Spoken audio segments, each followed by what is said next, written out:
I have a message. I have a message for President Macron. Today, Israel is defending itself on 7 fronts against the enemies of civilization. We're fighting in Gaza against Hamas, those savages who murdered, raped, beheaded, and burned our people on October 7th. We're fighting in Lebanon against Hezbollah, the most heavily armed terror organization in the world, which was planning an even greater massacre than October 7th on our northern border, and that has rocketed Israeli towns and cities for nearly a year.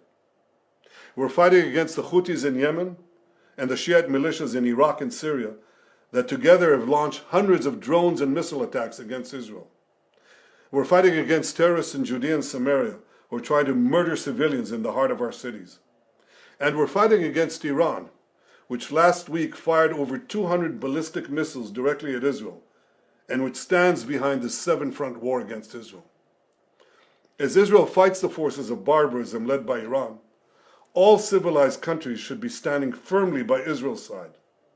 Yet President Macron and some other Western leaders are now calling for an arms embargo against Israel. Shame on them. Is Iran imposing an arms embargo on Hezbollah, on the Houthis, on Hamas, and on its other proxies? Of course not.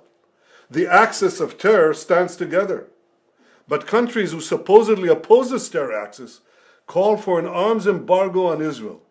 What a disgrace. Well, let me tell you this.